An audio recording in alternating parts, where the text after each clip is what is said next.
ഭാര്യ വ്യഭിചരിച്ചെന്ന് ബോധ്യമുള്ളവന് അവളുടെ പേരിൽ വ്യഭിചാരാരോപണം നടത്താമോ? അതെ, ഭാര്യ വ്യഭിചരിച്ചെന്നറിഞ്ഞവനും സാഹചര്യത്തെളിവോടുകൂടി ബലപ്പെട്ട ധാരണയുണ്ടായവനും ഭർത്താവിന് ഭാര്യയുടെ പേരിൽ വ്യഭിചാരാരോപണം നടത്താം. അതിനുശേഷം തെളിവ് നിരത്തിയില്ലെങ്കിൽ ഭർത്താവിന് ശിക്ഷ ലഭിക്കും.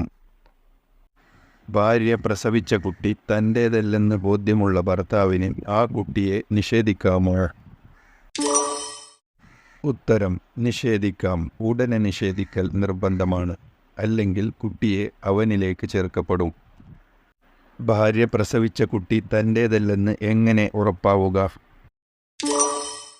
ഉത്തരം: ഭർത്താവ് അവളെ സംയോഗം ചെയ്യാതിരിക്കൽ കൊണ്ടും അവൻ സംയോഗം ചെയ്ത് 6 മാസത്തിനുള്ളിൽ അവൾ പ്രസവിക്കൽ കൊണ്ടും സംയോഗം ചെയ്ത് 4 വർഷത്തിന് ശേഷം പ്രസവിക്കൽ കൊണ്ടും കുട്ടി അവൻ്റേതല്ലെന്ന് ബോധ്യമാകും. കുട്ടിയെ നിഷേധിക്കാൻ ഉപയോഗിക്കുന്ന വാചകം എങ്ങനെ? ഉത്തരം: ഈ കുട്ടി എന്നിൽ നിന്നുണ്ടായതല്ലെന്ന് നിശ്ചയം ഞാൻ അള്ളാഹുവിനെ കൊണ്ട് ഉറപ്പിച്ചു പറയുന്നു എന്ന് പറഞ്ഞാൽ മതി. ഒരാൾ മറ്റൊരാളെ ചീത്ത പറഞ്ഞാൽ പകരം ചീത്ത പറയാമോ?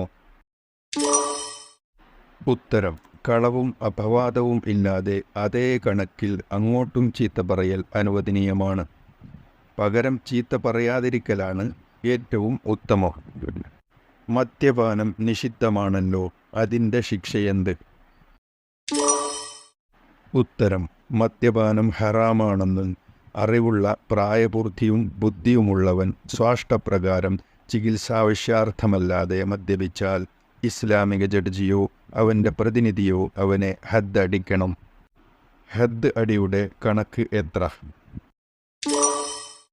ഉത്തരം: മദ്യപാനി സ്വതന്ത്രനാണെങ്കിൽ 40 അടിയാണ് ഹദ്ദ്. ഇതാണ് ശിക്ഷ. കള്ള് എന്ന് പറയുന്നത് എന്തിന്? ഉത്തരം: മുന്തിരിച്ചാറിൽ നിന്നുണ്ടാക്കുന്ന ലഹരി പദാർത്ഥമാണ് കള്ള്. ലഹരി വസ്തുക്കൾ മുഴുവനും നിഷിദ്ധമല്ലേ? ഉത്തരം: ലഹരി പദാർത്ഥങ്ങൾ മുഴുവനും നിഷിദ്ധമാണ്. അതിനാണ് ഹദ്ദുള്ളത്. ലഹരി പദാർത്ഥത്തിൽ നിന്നും ലഹരിയുണ്ടാക്കുന്ന അളവാണോ നിഷിദ്ധം? ഉത്തരം: അല്ല, ഒരു തുള്ളിയാണെങ്കിലും നിഷിദ്ധം തന്നെ. അതിന് ഹദ്ദും ഉണ്ട്. മദ്യപിച്ചാൽ ഹദ്ദ് ഇല്ലാത്തവർ ആരെല്ലാം? ഉത്തരം: കുട്ടി, ഭ്രാന്തൻ, നിർബന്ധിക്കപ്പെട്ടവൻ, മദ്യപാനം ഹറാമാണെന്നോ താൻ കുടിച്ചത് മദ്യമാണെന്നോ അറിയാത്തവൻ, അതായത് അടുത്ത കാലത്ത് മുസ്ലിമായവനോ പണ്ഡിതരിൽ നിന്ന് അകന്ന് ജീവിക്കുന്നവനോ ആണെങ്കിൽ മുതലായവർക്ക് ഹദ്ദില്ല. കള്ളുകൊണ്ട് ചികിത്സിക്കാമോ? ഉത്തരം: പാടില്ല, നിഷിദ്ധമാണ്. കള്ള് അല്ലാത്തത് ലഭ്യമല്ലെങ്കിൽ അനിവാര്യ സമയത്ത് കള്ള് ചേർത്ത മരുന്ന് ഉപയോഗിക്കൽ അനുവദനീയമാണ്. കള്ളുകൊണ്ടുള്ള ചികിത്സ ഹറാമാണെങ്കിലും അതിൻ്റെ പേരിൽ ഹദ്ദ് ഇല്ല. കഞ്ചാവ്, അവീൻ എന്നീ ലഹരി വസ്തുക്കൾ ഉപയോഗിക്കുന്നതിൻ്റെ വിധി? ഉത്തരം: നിഷിദ്ധമാണ്.